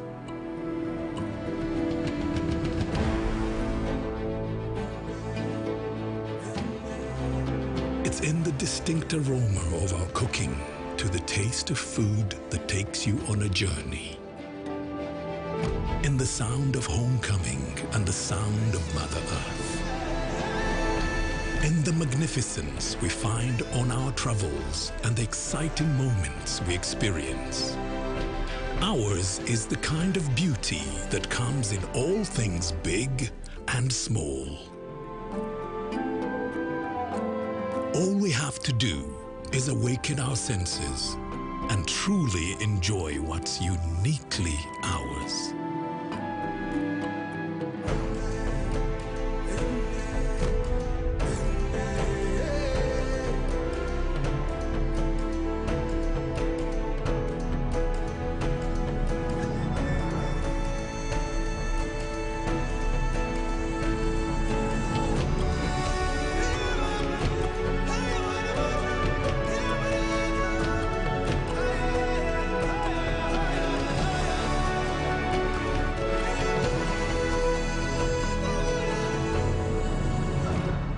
Explore Uganda, the pearl of Africa. When you talk about our motherland Uganda, the pearl of Africa, you cannot fail to smile because of the smile that fills the faces of the citizens. Our nice good weather and nature that sustains us all, that enables us all to continue each in their own way because we are all different even according to each individual's work. But what joins us to become one person is the sweetness from the flavored drink Alleluia Jingati drink and Alleluia Tamarind drink. The flavor that quenches your thirst while at the same time treating and healing your body because it is 100% natural. Enjoy the drink that has got the tamarind juice in it. Made by Alleluia Reflexology, Healthy Solutions and Nutritional Research Center Limited. Get yourself a bottle of Alleluia from all shops around. Welcome to English in a Minute. Silver is a valuable metal. Is this expression about babies eating metal? Let's find out. Jonathan, last night at Kim's party, everyone talked about how they went to the best schools and how they're making tons of money. Well, they must have worked hard to get to that point, right? Yeah, I don't think so. They were just born with silver spoons in their mouths. Yeah, I know the type. They can be a little annoying. Someone who is born with a silver spoon in their mouth is born into a family of wealth and privilege. We use this expression in a negative way to describe someone who is successful only because of their family's money and connections. And that's English in a minute. Pick of the day on UBC. You can only become a leader when there are problems. Behind the headlines. So what are we deliberating? Whether rats from another country can be, I mean, somebody must be there to hold everybody accountable. Every Wednesday at 10 p.m. First of all, we as elites of Uganda we have made Museveni the issue. I can tell Museveni is not the problem of Uganda. The problems of Uganda are much deeper. We can change the next 20 presidents and we'll still be this roundabout. Was brought to you by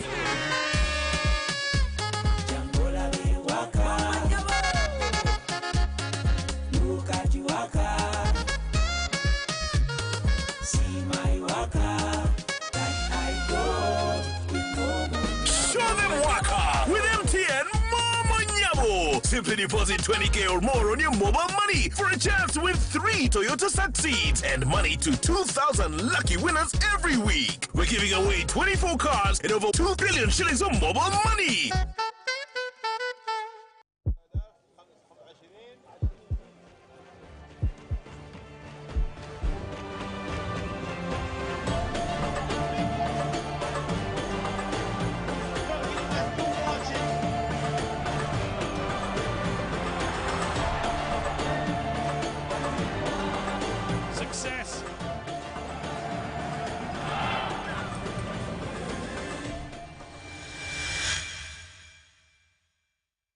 Get connected today with the My Airtel 4G smartphone and enjoy free data for 1 whole year worth 86,500 Uganda shillings. That's free 2 GB for the first month and free 1 GB for the next 11 months at only 250,000 Uganda shillings with free data for 1 whole year worth 86,500 shillings, making the effective price of the 4G phone 163,500 shillings only.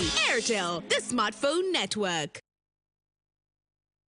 When you talk about our motherland Uganda, the Pearl of Africa, you cannot fail to smile because of the smile that fills the faces of the citizens. Our nice good weather and nature that sustains us all, that enables us all to continue each in their own way because we are all different even according to each individual's work. But what joins us to become one person is the sweetness from the flavored drink Alleluia Jingati drink and Alleluia Tamarind drink. The flavor that quenches your thirst while at the same time treating and healing your body because it is 100% natural. Enjoy the drink that has got the tamarind juice in it. Made by Alleluia Reflexology, Healthy Solutions and Nutritional Research Center Limited. Get yourself a bottle of Alleluia from all shops around.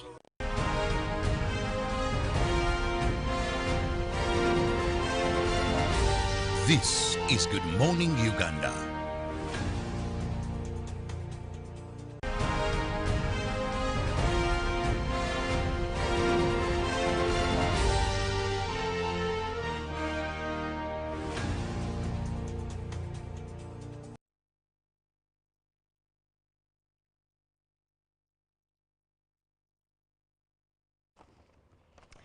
Good morning, Uganda. Thank you for joining us for this segment as well of our show. And of course, that is the GMU agenda. It is the 7th of July, 2022. And of course, we are having quite a conversation about issues of national importance. My name is Philomena Mastiko, and I am joined by a very special guest this morning who will be aiding me, especially when it comes to answering some of the hard questions that we will be talking about out as, of course, we go on. This morning, I am very delighted to have Mr. Philomena Asimwe, the Secretary General for National Affairs, UNSA. Thank you for joining us this morning. Thank you so much. Well, if you don't know what UNSA is, then it is the Uganda National Students Association.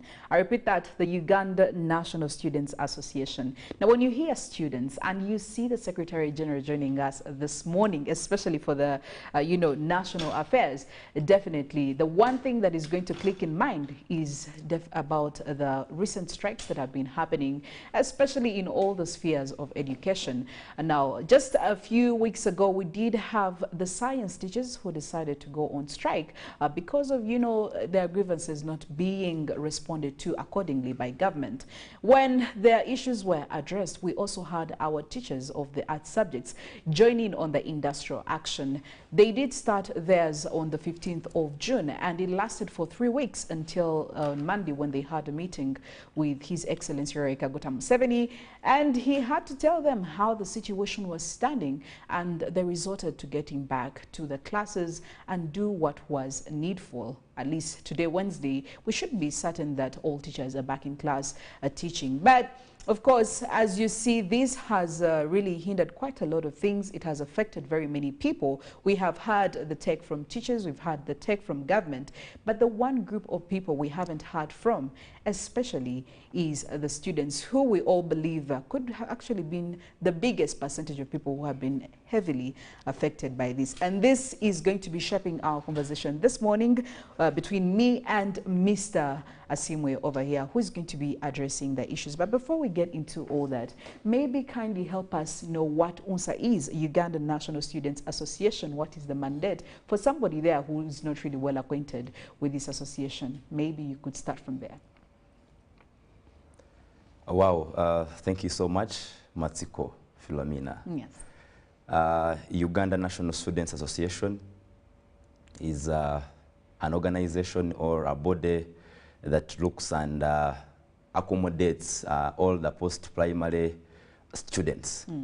That is to say, all the secondary school students, tertiary institutions, institutions of higher learning, but also those in universities. So UNSA is supported by the Education Act 2008 in the Constitution of the Parliament of Uganda, 1995. Yes. So whatever we do is supported by the Constitution of this country. Okay. Now, of course, understanding what it is and its role, we get straight into, the strikes. Now, Mr. Asimwe, I must say that we had very many reasons. We had different people coming to give us why these industrial actions are being, put into place by our teachers, both sciences and arts. But in your opinion, from the observation that you have made, what do you think are actually the main causes? Why are we seeing these strikes happening consistently? Because after the science teachers took on their stride in the industrial action, we also had the arts teachers immediately get into it. Why are these things happening? As I address that, yes, I want to first put it clear that by nature, yes, man is bad. Yes, so because by nature man is bad, man has needs. And every time the needs are not met, therefore man is compelled to take an action. And perhaps that's why you see such kind of industrial actions are taking place either in lower institutions of learning or even higher. Looking at the recent, let me just give you a flashback. Yes. Personally, when I was in O-level, in senior 3, we had a strike, of which I want to say that I never led, but maybe other people led. Yes, but you took part. I didn't take part. Oh, okay. I only tried to dialogue with administration. I looked at it as the best way possible to come to a consensus, students and administration. So when that strike happened, the leaders, I think, were not affected. They only got suspensions. If I remember, they were expelled. Yes. By the end of the day, we had shootings. That is for the students now. But one person who was shot in my class was not even a person of chaos. So at the end of the day, what I'm trying to look at is that people who don't lead the strikes are the people who actually get affected. in both short and long terms. Yes. So looking at the ongoing strike by the teachers, initially it was the science demanding for their increase in their salaries, which a promise was made. Yes. And right now they are celebrating. But like I told you, by nature man is bad. You look at a teacher who is going to attend a double. A double is 90 minutes. Yes. And that is for a science, maybe physics. Then a person is going to teach these other subjects, maybe English, the one we are speaking right now, Yes. is attending the same time schedule. But at the end of the day, the reward or the pay is not the same. And what affects does not only affect the students who are likely to miss lessons because the teachers are supposed to teach on strikes, but also the working relationship of the staff between the arts and the sciences. Yes. So at the end of the day, even when there has been a promise, I think one side is being sidelined to benefit themselves than the other. Yes. But of course, as we see, you have heard of the concluded dialogue between the teachers, but with the First Lady. Yes. Which is of recent few days ago. But when you look at each of those scenarios, they are trying to dialogue. I have not had teachers in their course of striking. I think what has made, or what had made the public understand that these people are striking is because of the failure to attend the classes. Yes. Now, what happens is that when these people don't attend the classes, is that our students are affected because they're not attended to. And looking at the effects that we are trying to cover after the COVID-19, it goes back to the consumer, who is the student. Because we had a gap of 2 years where we didn't have very serious studies going on and lessons. Absolutely. So whereas students are trying to work hard and try to fill each of these gaps, they are being limited by the strikes going on. So I'm trying to look at the strikes done by teachers, how they are affecting our students back there. Look at the students who is in Chisoro. Look at the students who is in Kaberamaido. Or even Guru, where they of recent. The students' challenges affected by the people who are in Mbale, who are in Budaka, they are the same challenges affected by people who are in Western Uganda schools. Yes. So looking at each of those, strikes are going on. Let me remind you something. The industrial action, I want to focus at the 19th century. Yes. During the time when there was the Industrial Revolution. That's when it was actually allowed legally that people should strike once the demands at the workplace are not being met. So the strikes might be good at one side, but the other side are bad. Yes. Because we're trying to look at the impacts on how the strikes is positive, yes, or they are positive but also negative. So as we share and we dialogue, yes, I'd want to say that even when strikes are legally accepted, demonstrations, we have had people demonstrate. They do public order management through the parliament, I mean the security officers. Yes. Our students' actions in vandalizing and violence in the name of striking, yes, might not be the best way to go, okay, but rather dialoguing. Now, before we actually get into the impacts and how they affect the students, these strikes and the industrial actions that are being taken on, somebody would ask, are they actually justified, or is it a new trend? And why I'm asking this is because we've had several statements that have been coming in from government officials. For the start, we did have several officials who was giving directives to these teachers to go back to class, and they were even given ultimatums. You either return to school in the next 48 hours, or you risk your name being scrapped off the payroll. All right. Now, we also had another one that actually was directing them to get back to class still before, I think before it was 30th June. And we even had quite administrations come through to take, to do supervisory duties to make sure that teachers were in class. But even then, we also had one official who said, when these teachers, when our students perform badly, we have never heard of them come out to make noise and, you know, maybe probably carry out some industrial action to make sure that we get our children back onto form. So someone will think, with all these, with all statements like this being thrown at teachers, clearly, maybe it's just not justifiable. It's not reason enough. It does not hold enough water for teachers to strike. Probably there could be ideal ways. So is it justifiable, or maybe it's just a fashionable way to get the attention of the responsible parties? Interesting. Like you put it, strikes are legally accepted. And if I am wrong, then I will stand to be corrected. And looking at the trade unions, maybe even UNATU, the one that is ongoing. Yes. if they are not legally accepted, then that means we should have had teachers in two cells and being accounted for their action. And trying to give you one of the rules that is for UNSA, a body for all post-primary students, we do advocacy. Yes. So when we're advocating, we advocate as we lobby. And therefore, any advocacy minus lobbying, it is failure to look for a purpose and Yes. find for it. So even when we're trying to look at advocating for our students, now like you are trying to ask, is it justifiable to have strikes? Yes. I want to say yes, but also no. Depending on the needs and how you do it actually. I'm happy that even when the teachers were striking, they were asked to, through dialoguing, to return back to schools and teach. Yes. Which I really feel like they are doing at the moment. But now, look, those are majorly the science what? Teachers. But we have the other class of what? Who are the arts teachers. So while looking at each of those other areas, the government has, has something to adjust. And like I would also want to say this, is that where purpose isn't known, abuse is inevitable.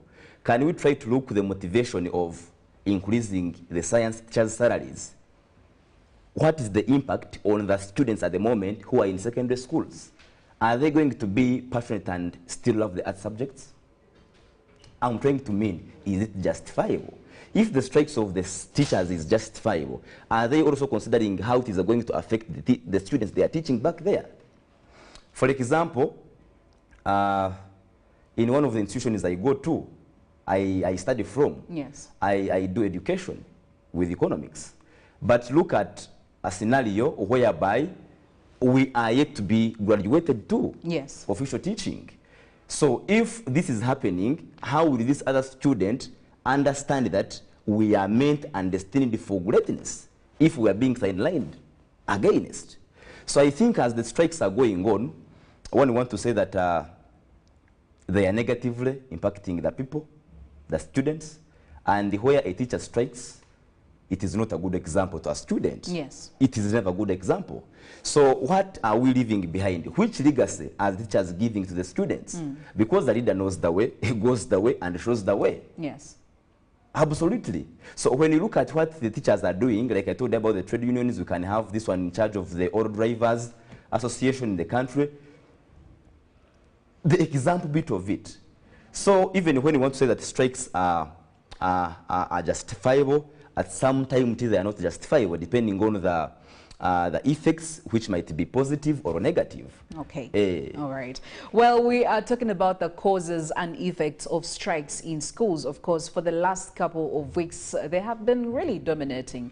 Now, when we talk about strikes, you know, industrial action being taken by people in this profession, there are parties that are bound to feel the effect. We have seen how they affect the teachers, to be very specific, but also the government is somehow affected, but even the entire education sector. But there is one group of people, one category of people. These are the students, because they are on the receiving end. Now, just to get into it, to be very specific, I do have Mr. Asimwe here, and I just want you to tell us, to really get into it, how do strikes like these affect the students? Because 3 weeks of not studying, these are for any student who was offering art subjects, clearly they were not in class. I mean, there are some schools that were really closed. When we were having the term officially begin, the science teachers decided to be very strategic and not step into class. So what are some of the effects? What are some of the impacts we are looking at, especially, you know, from the corner of the student? Like I said, and like I still want to say, is that strikes might not be the best way to solve a problem. Those days when I used to show the competence that indeed we can serve the students, I used to say that we shall not be able to find the solutions for our problems unless we find out the root cause. And let's first know, even when you want to look at the effects or how it is impacting the students down there, if indeed we know the causes. Yes. The cause is one. And like I said, by nature man is bad. That's what I was taught, and I ran it that way. Yes. Has reality also said that? Yeah? Has it brought it into, you know, into your head? Have you seen that money is bad? Have you actually seen it? You could have studied it. Somebody could have passed on that ideology, but has it been proven to you by reality? You see, yesterday we have a 1-week symposium that is gathering all the youth from all over the continent of Africa. Yes. And yesterday when His Excellency the President was trying to speak to the delegates, he said that youth is not just biology, as in the age and the whatnot, but it's also ideology. So every time there is no ideology, then you cease to have a meaning as a competent youth, but also as a young person or as a student who has a purpose for life.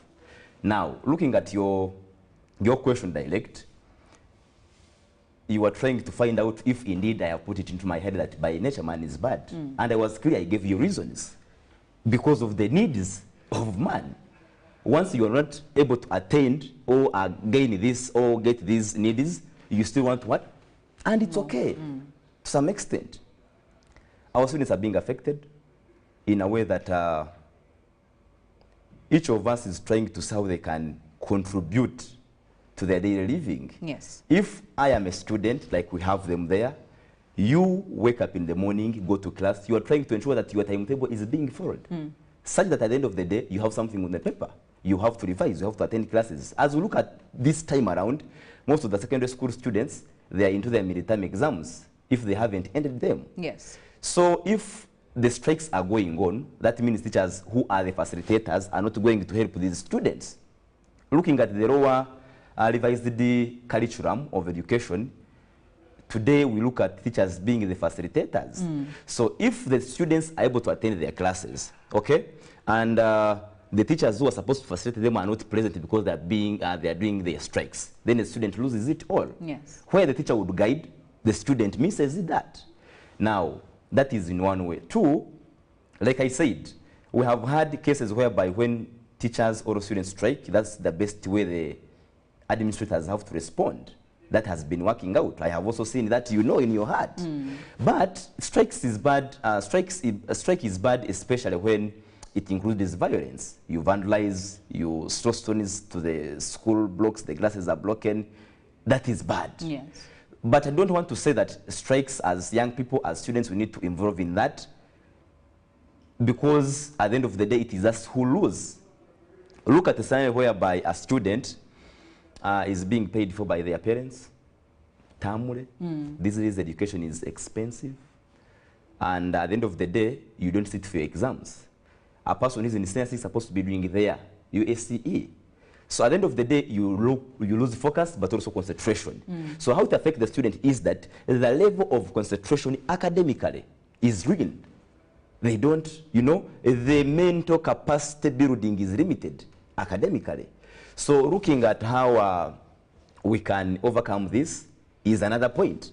But I want to say that dialoguing would be the best way if we are to attain and these students benefit from the administrators who might be the teachers. Okay. Yes. All right. Now, when we talk about strikes, and this time around, I really want to focus on, you know, students probably at the student level. Well, we've also had incidences in secondary schools. But